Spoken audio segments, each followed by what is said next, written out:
Buckets. That's the name of my boat. Buckets.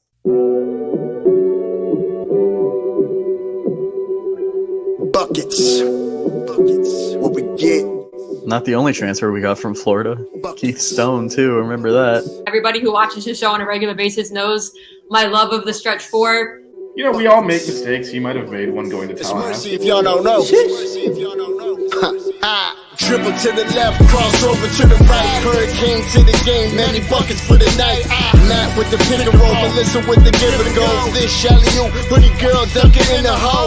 Check the scoreboard, this what we ball for. Beat the gameplay, they want an encore. Yeah, overtime for another round. It's buckets out the buckets, baby. You're out of time. It's buckets. What it is, homie? It's buckets. Woo! We get buckets. Yeah, baby. Buckets. I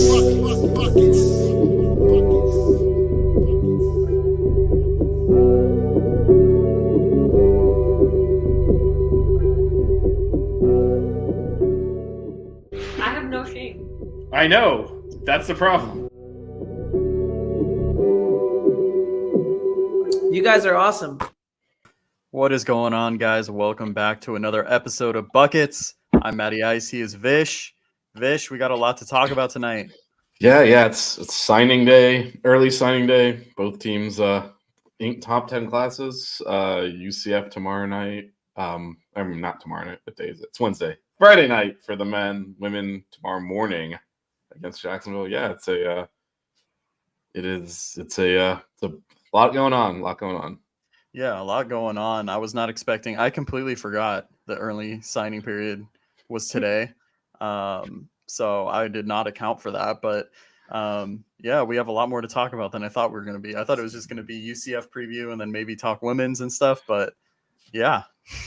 Yeah, no, it's official. I guess, you know, that we've been talking about this recruiting class as the players committed, but yeah, now official. So you want to start with the recruiting classes or what? I guess we should. I guess we should. I'll just break it down a little bit here. And the men ended up with the sixth best recruiting class in the country, highlighted by Jaleel Bethea, and then also Isaiah Johnson-Arrigo and Austin Schwartz are the kind of the three guys that signed today. Obviously, we talked about these kids when they committed, but it's official now. So what are the Canes kind of getting there? Yeah, so I mean, with Jaleel, it's crazy because he kind of just similar to, I mean, on another scale of like what happened with Wooga, kind of like under recruited, and then he just kind of blew up. I think he was a 3-star at one point. I can't remember if it was like a year or two ago, but yeah, no, he's blown up. He's improved. He's played, against some of the best high school competition efficiently and effectively. I think I mentioned this when we talked about him initially. He has the potential to be one of those 40, 50, 90 guys, 40% from 3, 50% from the field, and 90% from the line. So, a lot of potential, and it's really fun to watch him play just because he's so like smooth, like how he plays on offense. It looks, it's just so natural for him. It's like, when people compare players to like listening to jazz music or something, it's just so smooth and like effortless almost for him. He can score in multiple ways, good slasher, very good shooter, can shoot off the dribble as well, and a pretty good playmaker as well. And I think he has the potential to be a two-way guy too. He does have some length. I want to say he's 6'4", right?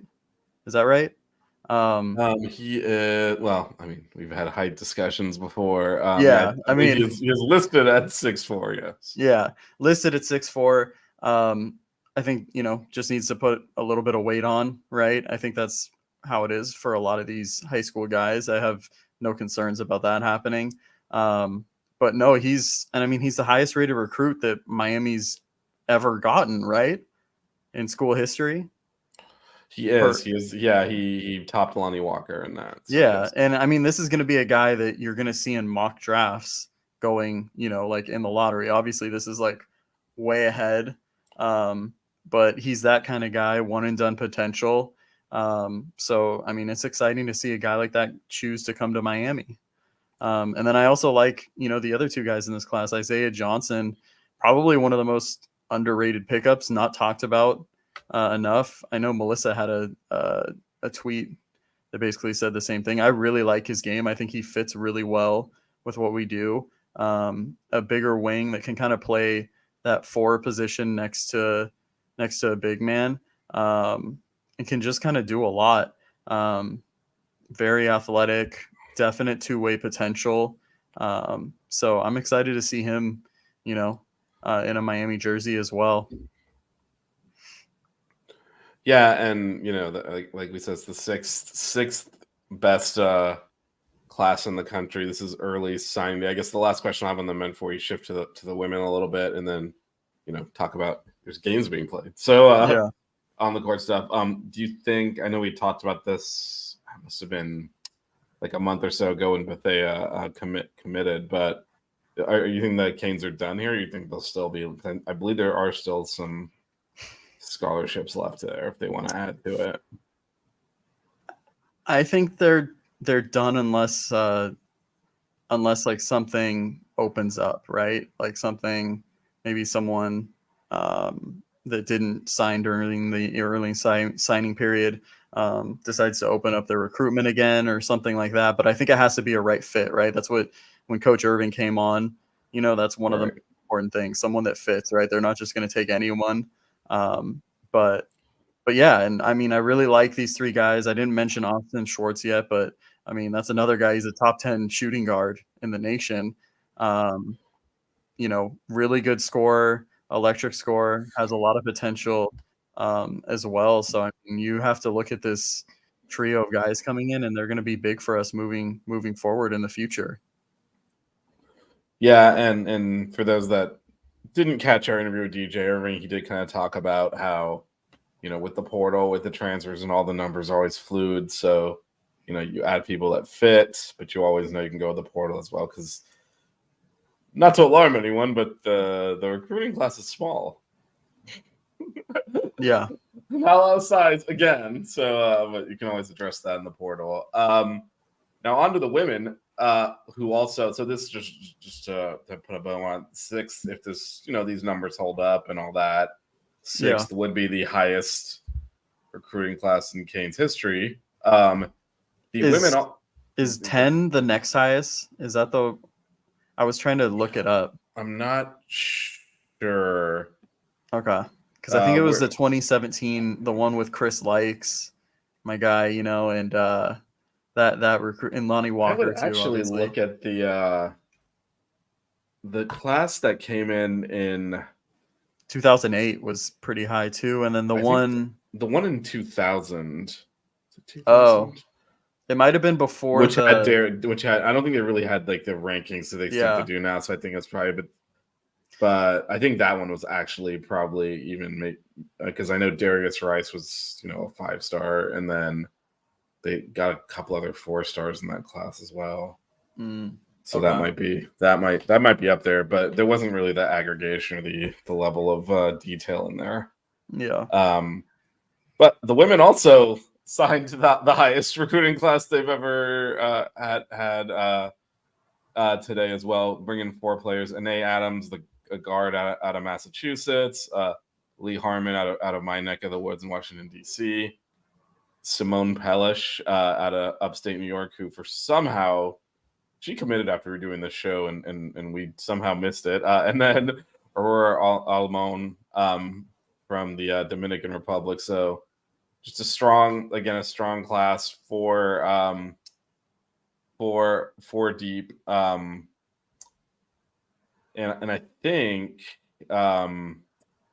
it's an interesting class. It is guard heavy again, so not that much size on the women's side here. I think you have a variety of guards though, right? That do different things. Right. I really like Adams. I've watched some of her film. I think she top 10 point guard. Yep. She kind of seems like the prototypical point guard that's, playmaker for others. Going to play really good defense. I really like her energy on the floor too. You can kind of see that when she's playing.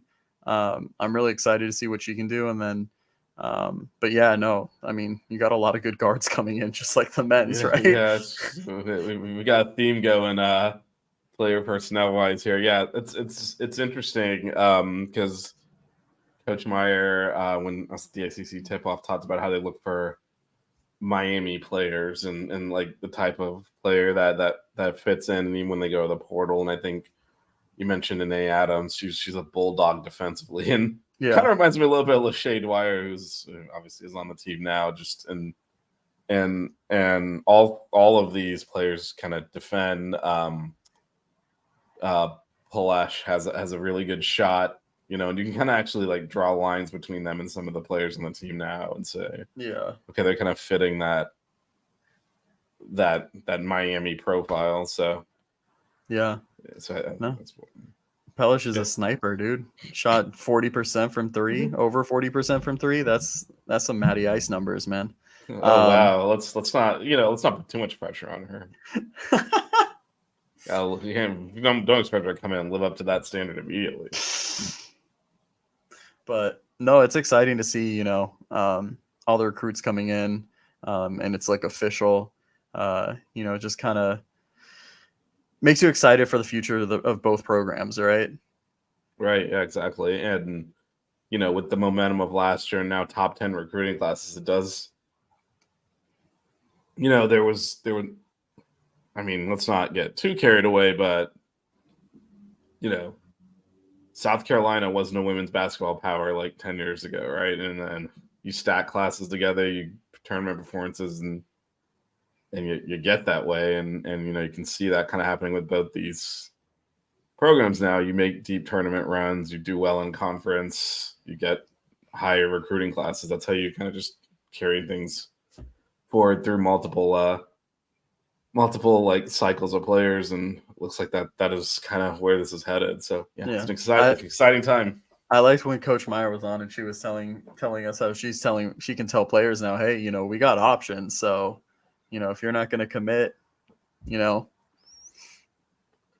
and it's also she also talked about how when they used to recruit kids, they would tell coach that you were our favorite coach, but we want to go deep in March, and this is I mean, it's just like you go to Connecticut, right? And now you can go to Miami and do that. So absolutely, that is showing up in the results of the recruiting here. All right, man. You want to talk a little on court action? If anyone's interested in a deep dive into the women's game, which is tomorrow morning at 11 a.m. because it's education day. I forgot that it's at 11 a.m. It is 8 a.m. Matt time. Fake people time, as you call it. It is fake people time, not inferior time zone.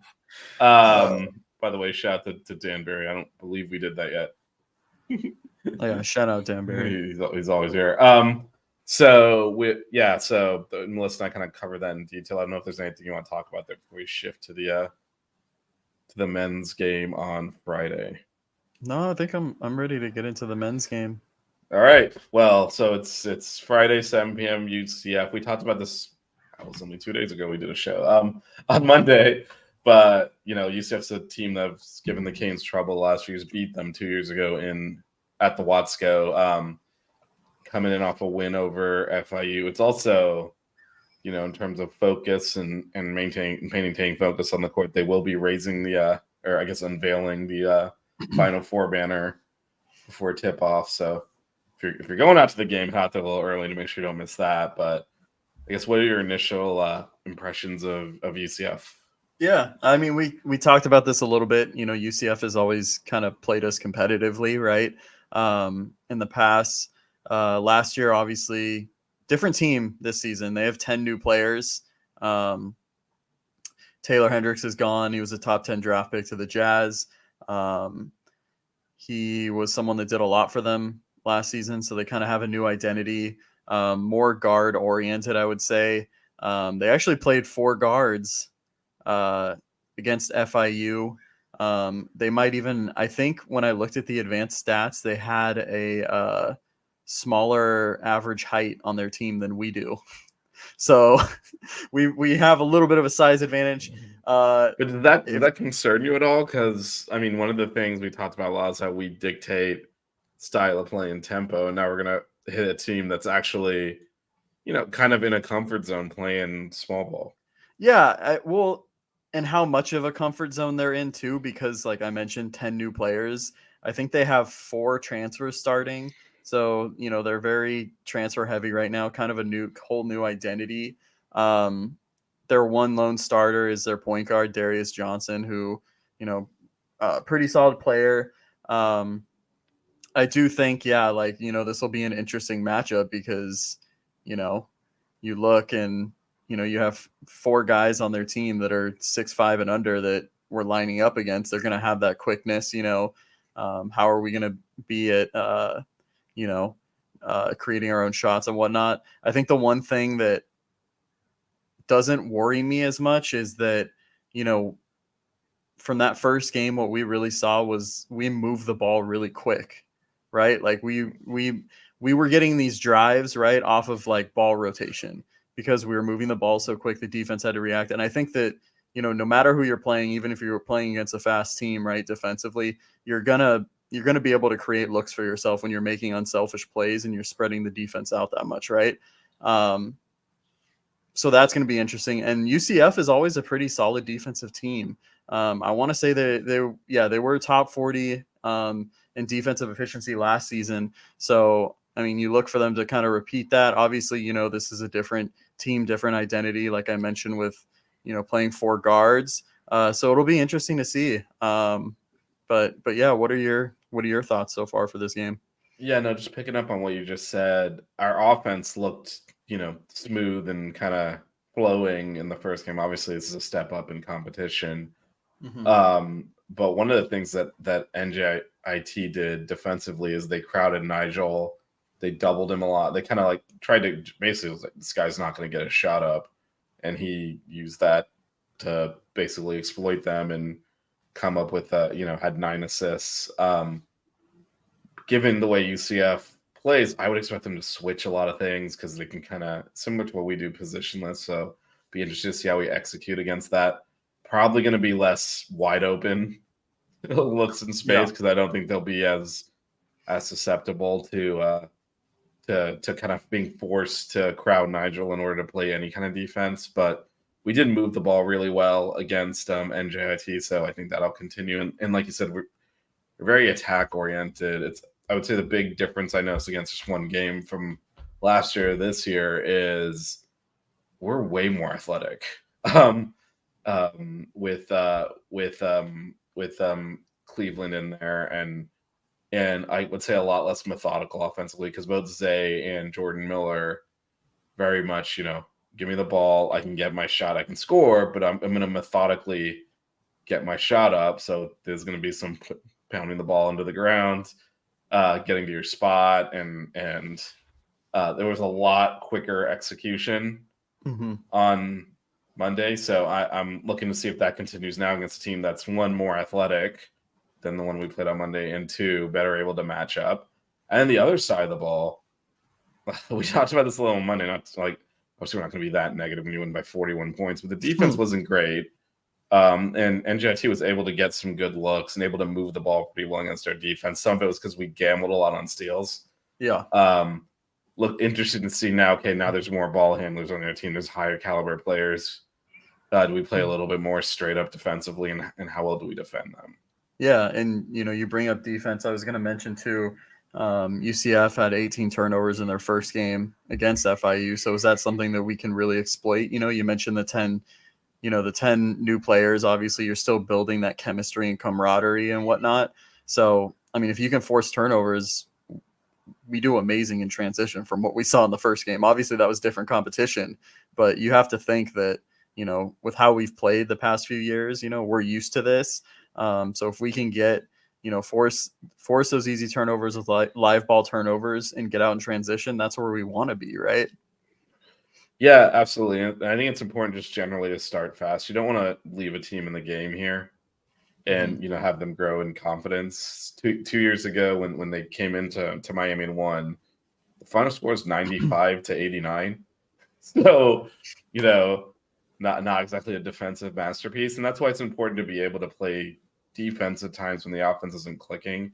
Like you said, turn it into offense, force turnovers. And again, this is a team that on paper you should be comfortable playing against because they're not really going to overpower you size-wise, which is, a rarity because even against NJIT, they had bigger players at some of these positions where we were still undersized. But obviously, the athleticism more than makes up for it against a team like that. But watch them start one of their other 7-footers as well next to. That'd be funny. Yeah. After all this talk about all of that, then I will say too, for them just starting 4 guards and whatnot, they actually did crash the offensive boards pretty aggressively. So it's another thing we gotta rebound, box out. We talked about it on Monday. That was an issue that we had even against NGIT. I had mentioned, obviously some of those look like it was because of bad misses that we were forcing, long shots and long misses, but still, like you said, it's due to, our length and height. So, definitely boxing out and winning the turnover battle. Yeah. And I think it's important to team rebound. I think we did a good job of that against NJIT.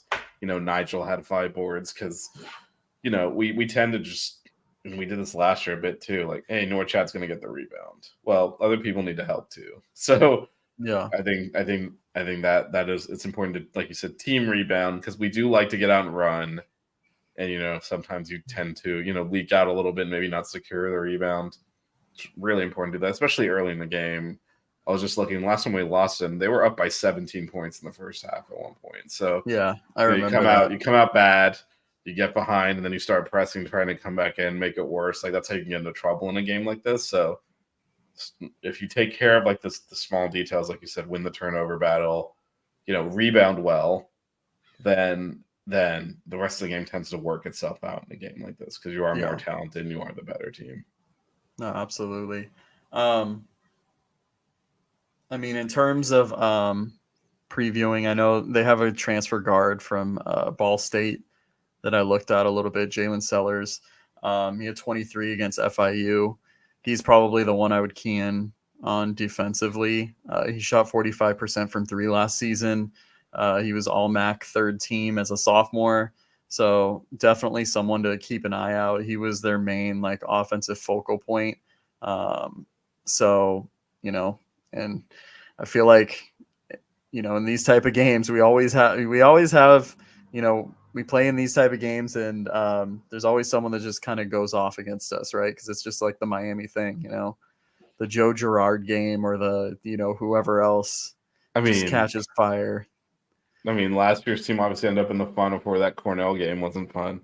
Yeah, that Cornell game was not fun at all. And I will say, if you look at the ESPN does their matchup predictor, we're only at 66% to win, which usually in these types of games is a much bigger number, especially at home. So yeah, it's not a freebie. No, not at all. Not a freebie. Not at all. It's interesting because UCF obviously now they're in the Big 12, right? Every single Big 12 preview that I saw or anything had them finishing last. But I don't know. Out of the Big 12?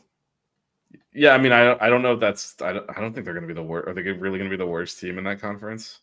Vish, I'll tell you right now. I'll pull up you want me to pull up a list of the. I know this isn't a UCF podcast, but pull up a list of the Big 12 teams. Yeah, let's. So Houston, Kansas, Baylor, Texas, Iowa State. You can tell me when to stop. And TCU, Kansas State, BYU, Texas Tech. I'd put UCF in that category with those teams. Okay. Oklahoma, Cincinnati, and then West Virginia and Oklahoma State. Yeah, I think they're in that like second tier. They're obviously not up there with like Kansas and Houston and the like, but no, I think they could. Yeah. Hey, and some of these, I mean, the Big 12 teams make it to the tournament when they go like 500 in conference Yeah, play. So, 500. 500. You have to go 500 in that conference. yeah. Got a But losing record in that conference. Like, oh yeah, they're definitely in. You're like, huh? They should actually win games at some point. But yeah. So let me ask you though, from our side, right? Just the Miami side. Who do you see having a big game? Who do you think needs to have a big game in this one? So I think this is going to be the case much there. I think Matthew Cleveland's a key here, just because he's out of position and he's making up for it with athleticism. And so I think, it's important that he's got to bring it every night, because he's going to be, have bad cross matchups. And the reason I call him on this case is because this case, it's actually not. He should be fine height wise. So does he still, engage the same way he did against NJIT and kind of play the 4 in the way he's playing it, enforce that, or does he kind of slide back into, well, it's all guards everywhere and I'm a guards. Yeah. Play more on the perimeter. No, I mean, I agree with you. He's going to have ample opportunities to hit the offensive glass. Does he take advantage of that and, create second chance opportunities? I feel like, I mean, this is going to be every game, but Norchad, man, I think that this is the game Norchad could just get whatever. Not to say he can't in other games, but this game especially, you're going to have 4 guards out there majority of the time. I'd have to like, his ability to take whoever's guarding him one-on-one every single time. Yeah, I mean, I think my opinion of Norchad, so I think he's the best player in the ACC. I've not been shy about saying that. So yeah, he should. Yeah. Go ahead. Should we clip it? What else? Anything else you want to add in terms of like? No, I mean, I'll stand. Wooden Award winner or anything else? I'll just stick with the ACC. Actually, he's the best player in the ACC. I'm not guaranteeing any awards. We are Miami basketball afterwards, but he's the best player in the ACC. The other player though to look out for. There was one player that kind of got off to a bit of a rocky start in the first game. That was Keyshawn. Someone that clearly the coaches and we ourselves as well have kind of thought this guy is going to play a major role, probably be, our top bench contributor. He's kind of the only guy who got in the game that didn't play well against NJIT. And so this is a bounce back opportunity for him against better competition. Because again, the thinking is he's been playing professionally in France. He should be a little bit more ready to handle this, and maybe had some first game jitters, but he's someone I think probably important for him to not have a repeat performance and kind of maybe lose some confidence there. Yeah. No, I think so too. I'm also, I mean, I think you talked about it on Monday, but I'm interested in seeing how AJ Casey does too coming in. It'll be interesting to see, especially with who he's matched up with, if he's guarding a guard or they throw another big in. So, yeah. Do you think that's something that'll happen though? Do you think they're going to try and play big to counter our? I don't know, because from what I saw, it was hard to find. Okay, well, it was hard to find a full replay of the game. I only saw some clips, right? And a lot of their big guys, I think they're all transfers. I can't see them playing 2 of them at the same time. It just doesn't, you know what I mean? Like, you're clogging up the lane offensively for your guards, and you kind of become one-dimensional. Unless you're going to run, a different offense with, a bunch of ball screens and whatnot, I just don't see it. So, I mean, I would love to see how he matches up against, someone smaller, to see if he, can handle that. Because we didn't really see that last year, right? Right. It was more him matched up against a post player or larger wing or whatnot. So, it would definitely be interesting to see how he does. Yeah, and again, I'd be pretty surprised if we don't try to exploit that. I will say I'm looking through all of this. I'm pulling data now. We're favored by 1.5 points. Seems small. Where'd you get the 1.5? I am on an adult bookmaker website. A lot of them don't have a line, which I guess is probably not so. I mean, I feel like people gamble on everything, but yeah, no, I'm seeing. Ken Palm has us favored by 7 points. Okay, that's probably more in line with what I would expect. That's what I would expect too. But yeah, no, I would expect like a 6.5, 7.5 line. Yeah, yeah, no, that's I think more that's where fair. Yeah, I think so. And again, this is going to be a somewhat of a probably a tight game. We should have a good crowd out there though on a Friday, so hopefully that'll help as well. Last time I believe it was like a weekday game when football was going on. It wasn't I feel like we lost 2 games at the same time if I recall correctly. But anyway, all right. So anything else you want to break down on this before we kind of start to? No, I think I'm good because we're gonna do the post game, right? So there's a bunch of stuff still coming up. We got post game tomorrow. Oh, yeah. Oh, good. Game Not time. tomorrow. What time is the game on Friday? 7 p.m. 7 p.m. So 4 4 p.m. your fake time. time. Okay. Your time. 4 p.m. your time. Yeah. So after the game goes final, we will do post game there. We might have Melissa with us. She might be at the game. We might have her join from the game. We'll figure that out. But yeah, we'll be after the men's game Friday night.